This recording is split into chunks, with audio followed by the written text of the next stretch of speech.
अंधेरे से डर लगता है?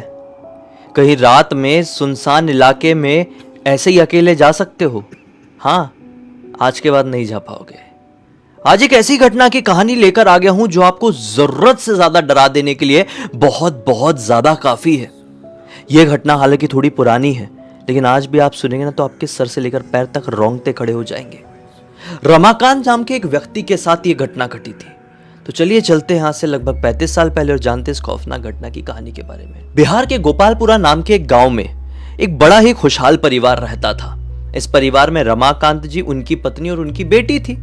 रमाकांत जी पेशे से एक पंडित जी थे, पुजारी थे, और जहां पर यानी जिस मंदिर में ये पूजा कराते थे वो मंदिर इनके घर से 2-3 किलोमीटर की दूरी पर था। ये मंदिर अभी नया नया ही बना था और गांव के जितने भी लोग थे सब रमाकांत जी के पास गए थे कि नहीं, पूजा पाठ आप ही कराएंगे यहाँ पर, चाहे जो हो जाए, और जो भी धन इकट्ठा होगा मंदिर के डोनेशन वगैरह से वो आप अपने पास रख सकते हैं। थोड़ा बहुत मंदिर के निर्माण के लिए लगवा देंगे, क्योंकि मंदिर का देखभाल तो आप ही कर रहे हैं आखिरकार। इससे पंडित जी को यानी कि अपने रमाकांत जी को एक आमदनी भी मिल गई। उम्र रही होगी इनकी 32-33 साल की। इनके परिवार वाले और खुश हो गए, मतलब इनकी पत्नी, इनकी बच्ची और खुश हो गई और इनकी जिंदगी बढ़िया से कटने लगी। ऐसी एक दिन की बात है, रमाकांत जी की पत्नी उनसे कहती है कि अरे सुनिए, अपने जो एक रिलेटिव है ना जो बाजू वाले गांव में रहते हैं, उनकी तबीयत बहुत खराब हो गई है। दरअसल जो ये गांव था गोपालपुरा, यहां से 35-40 किलोमीटर की दूरी पर एक दूसरा गांव था। वहां पर इनकी एक दूर की बुआ जी रहती थी, रमाकांत जी की। उनकी थोड़ी तबीयत खराब हो गई। ये बात उनकी पत्नी तक मिली थी और पत्नी ने अभी इनको बताई। इन्होंने बोले अगर ऐसी बात है तो यार हमारा जाना बहुत ज़्यादा ज़रूरी है, क्योंकि वो बुआ जी से सबसे ज़्यादा पास हम ही रहते हैं। हम ही नहीं गए तो अच्छा नहीं लगेगा, और उनकी उम्र भी बहुत ज़्यादा हो चुकी है। तो पत्नी जी भी बोलती है कि हाँ हाँ जाइए, हम घर का ध्यान रखेंगे, और मंदिर में भी किसी चीज़ की ज़रूरत पड़ेगी तो हम तो संभाल ही लेते हैं, आप चले जाइए। ये बोलते नहीं, ऐसे नहीं जा सकते, आज की हमको पूजा कराना पड़ेगा, और हम पूजा नहीं कराते तो हमारा मन अच्छा नहीं लगता है। आज हम शाम की आरती करने के बाद निकल जाएंगे, मैक्सिमम 8 बजे तक हम सब कुछ कंप्लीट कर देंगे और अपनी साइकिल उठा के निकल पड़ेंगे। उस जमाने में लोग भाई इतने ज़्यादा स्टेमिना वाले होते भी थे। 35-40 किलोमीटर क्या, 50-60 किलोमीटर भी साइकिल मस्त से चला लिया करते थे, कोई तकलीफ नहीं होती थी। आज के टाइम हमारी जो जनरेशन है, अपन लोग थोड़े से अपना थोड़ा ये जो है इम्यूनिटी थोड़ी डाउन हो गई है, अपनी वो ताकत वो नहीं रही उस लेवल की जैसे अपने पहले के जनरेशन के लोग होते थे, आप खुद मानते होंगे। हाँ, तो ऐसे ही होता है भाई। उस शाम को ये बढ़िया से पूजा आरती कराते, 8 बज जाते, ये अपनी साइकिल उठाए और अपने गांव से अपने बुआ जी के गांव के लिए निकल पड़े। बुआ जी का गांव जैसे मैंने आपको बताया 40 किलोमीटर की दूरी पर था, और इस गांव की तरफ ये ज्यादा ट्रैवल नहीं करते थे क्योंकि वहां बुआ जी रहती है। इनको मार्केटिंग वगैरह करना होता था तो गोपालपुरा से 4-5 किलोमीटर ही दूर एक दूसरा गांव था, वहां पे मार्केटिंग करने जाते थे। उसका रास्ता भी कोई दूसरा था, लेकिन ये बुआ जी के गांव वाला रास्ता एक दूसरा रास्ता था। यहां पर ये कभी कभी ही आते थे। खैर, आज ये निकले हैं रात के 8 बजे और साइकिल चलाते चलाते ना जाने कितना समय हो गया और 15 किलोमीटर का सफर तय हो गया। ठीक 15 किलोमीटर बाद अभी जो एक सड़क आई हुई थी, मतलब जो सड़क चल रही थी, सीमेंटेड कह लो या नॉर्मल वाली सड़क कह लो, जो सड़क थी वो खत्म हो जाती है। अब जंगल वाला रास्ता है, केवल रास्ता है, रोड नहीं है, सड़क नहीं है।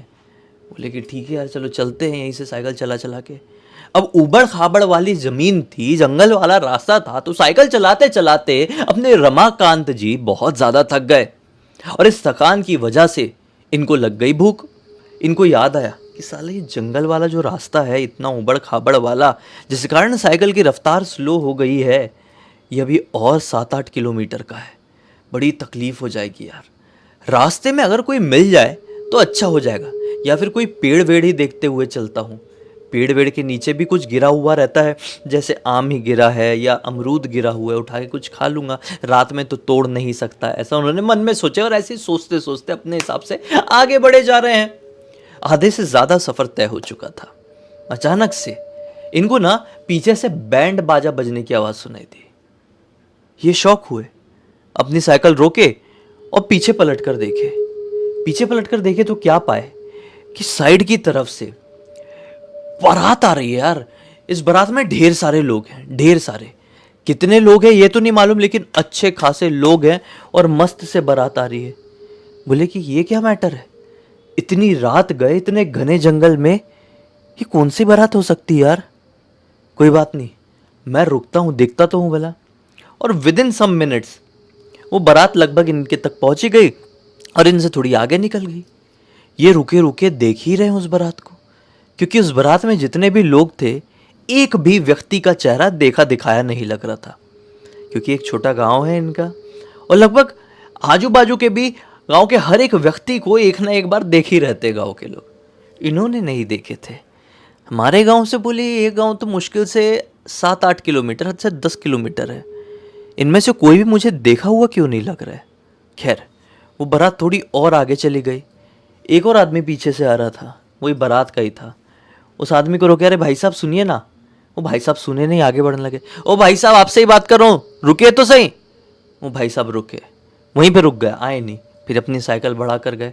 भाई साहब ये जो बारात गई है किसकी बारात है, मतलब इतनी रात गए ऐसे जंगल में बारात। तो कुछ नहीं बोला, सिर नीचे कर खड़े। अरे भाई साहब आप ऊंचा सुनते हैं क्या, ये बारात किसकी है। ये बोलते ये बारात हमारे पहचान वाले की है। अब आपने पूछ ही लिए हैं तो आप भी चल लीजिए, थोड़ा बहुत खा भी कुछ लेना, थके हुए लग रहे हैं। ये बोलते हाँ यार आपकी बात तो सही है, कितनी दूर लग रही है बारात। बोले यही बस आगे, ये जहाँ से मुड़ी है ना वहाँ से 2 कदम आगे चल के बारात रुक रही है। ये बोले अच्छा अब तक तो पहुँच भी गई होगी, चलो चलो चलो। ऐसे करके वो आदमी के साथ ये चलते चलते ये पहुँच गए एक जगह पे। थोड़ा आगे जाके मोड़ लिए और फिर वहाँ पे एक मैदान जैसा था, मैदान में सब कुछ लगा हुआ है माहौल। ये बारात के अंदर तरफ गए हैं, देखे हैं थोड़ा, अभी तो लोग नाच रहे हैं, लास्ट टाइम बचा हुआ है नाचने का, फिर तो बारात लग जाएगी। तो नाच रहे हैं, लड़का लड़कियां सब नाच रहे हैं और सब इनको वियर्ड तरीके से भी देख रहे हैं, इनको देखते देखते नाच रहे हैं। ये बोले ये बड़ी अजीब है यार, इनको थोड़ा ऑकवर्ड सा लगा। इतने में इनके पास कोई खाने की ट्रे लेकर आ गया। यहाँ पे एक हलवा था और उसकी स्मेल से क्लियर समझ में आ रहा था कि ये गाजर का हलवा है। उन्होंने गाजर का हलवा खाया, उन्हें बड़ा स्वादिष्ट लगा। फिर किसी ने कुछ और मिठाई लेकर आ गया, वाइट कलर की मिठाई थी। आज के टाइम पे तो काजू कतली बोलते हैं, वैसे ही शेप था, उस समय क्या बोलते होंगे मालूम नहीं। वो मिठाई इनकी बड़ी पसंदीदा मिठाई थी, बढ़िया चांदी वांदी की परत चिपकी हुई है, मस्त उठा के खा लिए। थोड़ा बहुत खाए पिए और अब इनका पेट मस्त से भर गया। अब इनको याद आया, अरे भाई हम तो बुआ जी के गांव जाने के लिए निकले थे, बहुत लेट हो गए। ये सोचे कि जिस आदमी से हमने बात किए थे, जिस आदमी ने हमें यहाँ पर आने का न्योता दिया था, उसको तो एक बार बोल दे। ये उस आदमी के पास गए, बोले भाई साहब अब हम निकलते हैं। आदमी कहता है कि अरे अरे अभी कैसे, अब आप रुक ही जाइए। खाना जो खाए हैं आपने, हमारा खाना खाया है ना, हमारी बात नहीं मानेंगे। इनको थोड़ा अजीब लगा कि ऐसा क्यों कह रहा है, ऑकवर्ड हो गया, सीन बहुत ऑकवर्ड हो गया। बोलता है भाई साहब आप थोड़ा रुक के, सुबह विदाई होने वाली है, लड़की को आशीर्वाद दे के निकलेंगे तो सबको बहुत अच्छा लगेगा। ये बोले भाई साहब माफ़ कीजिएगा, हमारी बुआ की बहुत तबीयत खराब है, उनसे ही मिलने के लिए जा रहे हैं, थोड़ी भूख लगी थी तो खाना खा लिए, वरना हम खाना वाना भी कहाँ खाते ऐसा। बोलता अच्छा ठीक है निकलिए। ये भी खुश हुए, अपनी साइकिल उठाए और वहाँ से थोड़ी आगे ही बढ़े हैं, मुश्किल से 10-15 मीटर, ज़्यादा आगे नहीं है, मतलब वो मैदान से थोड़ी आगे बढ़े ही हैं। इनको क्या दिखाई देता है, एक स्मेल आई पहले तो, हाँ एक बहुत अच्छी वाली स्मेल, जैसे रात रानी के फूल होते हैं ना, वो वाली स्मेल आई तो उस स्मेल से, जैसा हमारे साथ भी, सबके साथ होता होगा, आपके साथ भी हुआ होगा कि आप कहीं से जा रहे हैं रात के समय और आपको कोई बहुत अच्छी फूल की स्मेल आ गई, तो आप देखने की कोशिश करेंगे कौन सा पेड़ लगा यार इतनी अच्छी स्मेल आई।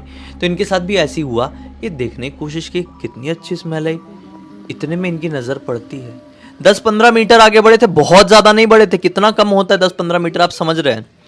इनकी नज़र पड़ी एक गेट के ऊपर, जिसके ऊपर लिखा हुआ था मुस्लिम कब्रिस्तान। ये घबरा गए देख के, बोले कि ये कैसे हो सकता है यार, ये कब्रिस्तान है और बाजू के मैदान में कोई शादी कर रहा है। मतलब नॉर्मली लोग ऐसा नहीं करते ना, कब्रिस्तान हो, शमशान घाट हो, सिमेट्री हो, उससे थोड़ी दूरी पर ही शादी वगैरह करते हैं। शादी के जो लॉन वगैरह होते हैं, मैदान वगैरह होते हैं, वो दूरी पर ही होते हैं, ये बाजू में ही कर रहे हैं। खैर इन्होंने इग्नोर किया और फिर साइकिल अपनी तेज़ चला के आगे बढ़ने लगे, क्योंकि अब थोड़ी भूख ख़त्म हो चुकी है, तो ये मस्त से आगे बढ़ने लगे। थोड़ी आगे गए होंगे, मुश्किल से 200 मीटर, इनको ऐसा आभास हुआ कि मेरे पीछे कोई दौड़ रहा है। ये थोड़े डरे और पीछे पलट कर देखे साइकिल चलाते चलाते तो इन्हें कोई दिखाई नहीं दिया। थोड़ा और अच्छे से ध्यान से देखा, चांदनी रात थी, साफ मौसम था, मैंने बोला ना, कोई दिखाई नहीं दिया। इग्नोर करके फिर से अपनी साइकिल चलाने लगे। इतने में इनको क्या दिखाई दिया, जैसे इस रास्ते में ये चल रहे हैं, ठीक है, ये सीधा सीधा रास्ता ऐसे चल रहे हैं, इस तरफ झाड़ियाँ, इस तरफ झाड़ियाँ। थोड़ी आगे इनको क्या दिखाई देता है कि इस तरफ से निकल के एक आदमी, 7 से 8 फीट का आदमी था। ये सफ़ेद कुर्ता पहना है, लंबे बाल हैं, खुले बाल हैं। 7 से 8 फीट का ये आदमी एक तरफ से निकलकर रोड क्रॉस करके दूसरी तरफ जा रहा है। और सबसे ज़्यादा डरा देने वाली बात ये थी कि इस आदमी के पैर ज़मीन पर नहीं थे। यह आदमी बहुत क्लियरली मिनिमम 2 या 3 फुट की ऊंचाई पर हवा में चल रहा था या उड़ रहा था, क्या कहें मालूम नहीं। उसे कदम चलते हुए नहीं दिख रहे थे, वो सिर्फ जा रहा था। ये थोड़े डर गए। और उस समय ऐसा नहीं होता था भाई कि शूटिंग वूटिंग चल रही है, हाँ होंगे लोग, अंधेरा था वहाँ पे, प्रॉपर अंधेरा था। वो आदमी अकेला जाते हुए दिखा तो बहुत ज़ोर से घबरा कर तुरंत समझ गए कि मेरे साथ क्या लफड़ा क्रिएट हुआ है। ये तुरंत हनुमान चालीसा का पाठ करने लगे ज़ोर ज़ोर से। पुजारी जी थे, इनको ये सब चीज़ों पर विश्वास था। और जिसको विश्वास नहीं भी होगा ना, उसके सामने ये चीज़ खाली दिख जाए, हालत ख़राब होके हाथ में आ जाएगी। इनके साथ भी वैसी, और ये लगातार हनुमान चालीसा पढ़ने लगे। और साइकिल बहुत तेज़ भगाए और कोई दूसरा रास्ता बदल भी नहीं सकते थे, क्योंकि बुआ जी के गांव का केवल यही रास्ता था। और वहीं से वो जो रास्ता काटा था ना उसने, अजीबोगरीब दिखने वाले आदमी या भूत कह लो, वहीं से निकल कर गए। और तेज़ी से चलाकर बजरंग बाण हनुमान चालीसा पढ़ते हुए ये बुआ जी के घर पर पहुँच गए। बुआ जी के घर पर पहुँचे हैं, थोड़ा सा नाश्ता वाश्ता किए और वहीं के बारे में सोच रहे हैं। बुआ जी के घर पे किसी को कुछ नहीं बोले, क्योंकि माहौल बहुत अलग है यहाँ, यानी बुआ जी की तबीयत खराब है और सब लोग उसमें बिजी है। ठीक है, रात का वक्त हो गया और अब आई सुबह का समय। सुबह इन्होंने सोचे हुए थे कि मैं निकल जाऊँ अर्ली मॉर्निंग में, तो 6 बजे के आसपास बोले, बुआ जी हम निकलते हैं, आप अपना ध्यान रखिएगा। थोड़े बहुत पैसे पकड़ा दिए कि थोड़ा एक फॉर्मेलिटी होती है ना कि थोड़ी तबीयत ख़राब है, कुछ खरीद के खा लेना, ऐसा फ्रूट वगैरह, ऐसे पैसे पकड़ा के निकले ही हैं। अब लौटना भी था उसी रास्ते से। किस रास्ते से आएंगे जब रास्ता एक ही है, पहले भी तो बताया ना। उस रास्ते से आ रहे थे, फिर से वही वाला इलाका पड़ा जहाँ पर वो अजीबो गरीब दिखने वाले भूत ने इनका रास्ता काटा था। वहाँ से क्रॉस करके 200 मीटर आगे बढ़ के उस पॉइंट तक पहुंचे ही हैं जहाँ पर वो कब्रिस्तान था। उसके बाजू में उन्हें वो मैदान में कोई भी शादी का नामो निशान नहीं दिखा। वो एक उजड़ा हुआ मैदान ही है, सुनसान मैदान, और यहाँ पे कुछ भी नहीं दिखाई दे रहा है। पिछली रात में कम से कम 200 से 250 लोग थे इस बारात में, लेकिन अभी तो एक कुत्ता भी दिखाई नहीं दे रहा है कोई। अरे भाई, कहीं पर शादी हुई ना तो वहाँ का माहौल देख के समझ में आता है, और सुबह 6 बजे तक कैसे निपटारा हो गया। ये वहाँ पर रुककर देखने लगे। इतने में इनको ठाक ठाक ठाक करने की आवाज़ सुनाई दी। इधर उधर देखे, ठक ठक ठक ठक कौन कर रहा है, तो क्या पाए कब्रिस्तान के थोड़े आगे की तरफ कोई तो भी आदमी है जो लकड़ी काट रहा है। ये अपनी साइकिल घुमाए और साइकिल चलाते चलाते उस आदमी के पास गया। अब सुबह का वक्त हो चुका है। सुबह के वक्त, सुबह 6 बजे, किसी को भी डर कम लगेगा, ना के बराबर ही लगेगा। अब क्यूरियसिटी है मन में, डर नहीं है। उस आदमी के पास गए और आदमी से बोले, भाई साहब आप यहीं कहीं रहते क्या? बोलता है, हाँ क्यों, क्या हुआ, मैं पास में ही रहता हूँ। बोले, हाँ तो आपको पता होगा ना कि कल रात में यहाँ पे बारात लगी हुई थी, वो बारात आज इतनी जल्दी कैसे निपट गई? हाँ, मैंने सोचा था कि लौटते लौटते एक बार दुल्हन को देखूंगा तो सही। तो ना सिर्फ ऐसा मुंह फाड़ के इनको देखने लगा। बोला, क्या क्या हो गया भाई साहब, बताइए तो सही। भाई साहब कुछ नहीं बोल रहे। भाई साहब के चेहरे की हवाइयाँ उड़ गई। बोलता है कि मैं आपकी जानकारी के लिए मैं आपको बता दूं कि मैं एक मुस्लिम व्यक्ति हूँ, इसलिए अब जो मैं आपको बताने जा रहा हूँ वो मेरे एंड से पूरा पूरा सही होगा। आप उसे क्या समझते हैं वो आपकी जिम्मेदारी है। देखने में आप कोई पुजारी लगते हैं। ये बोलते हैं, हाँ गोपालपुरा में ही शिव मंदिर का मैं पुजारी हूँ। ये आदमी बोलता है, भाई साहब घबराइएगा मत, सच बताऊं, जो बारात को आपने कल रात को देखे थे वो बारात एक मामूली बारात नहीं थी, बल्कि जिन्नों की बारात थी। वो बारात में जितने भी लोग थे सब जिन्न थे, और वो बारात हर साल इसी रात को इसी कब्रिस्तान के बाजू में लगती है। आज से नहीं, कम से कम 200 सालों से। आपको पता नहीं होगा, गोपालपुरा तक ये बात नहीं पहुंची है। इस बात को हमने अपने गांव में ही सीमित करके रखे थे, क्योंकि उस बारात को जो कोई भी देख लेता है वो जिंदा नहीं बच पाता है। हमने सोचे कि ये बात दुनिया में क्यों फैलाना, कि लोगों को पता चले और लोग देखने के चक्कर में आए और अपनी जान गंवाए। लेकिन आपने वो बारात देखे, आपकी जान कैसे बच गई? हो ना हो ऊपर वाले का हाथ आपके सर पर था, वरना मेरे देखते में ही पिछले 20 साल में 12 लोगों की मौत इस बारात की वजह से हो चुकी है। हर साल कल की रात को यहां पर बारात लगती है। सच बता रहा हूं, मुझे नहीं लगता था कि इतनी साफ साफ उस बारात को कोई देख सकता है जैसा कि आपने देखे। और क्या क्या देखे आपने, बताएंगे क्या क्या हुआ आपके साथ? अब अपने रमाकांत जी ने इस व्यक्ति को पूरी बात बताई कि मैंने गाजर का हलवा खाया, मैंने मिठाई खाया, मैंने ये बात किया, मैंने वो किया, ऐसे लोग नाच रहे थे, ये कर रहे थे वो। आदमी का तो लिटरली हाथ पैर कांप गए थे।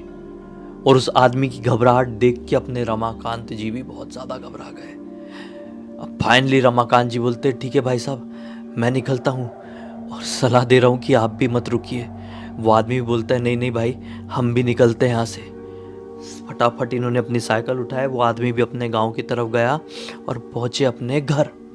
अपने घर पहुंचने के बाद लिटरली घर के अंदर कदम रखे ही इनको खतरनाक वाली उल्टी हुई। उस उल्टी में सिर्फ मांस ही मांस निकला, जबकि पिछली रात को इन्होंने सिंपल सा गाजर का हलवा खाया था, मिठाई खाए थे अपने फेवरेट काजू कतली वाली, और बुआ जी के घर पे नाश्ते में जो नमकीन होता है ना, चूड़ा वाला, समझते होंगे आप, वो खाए थे।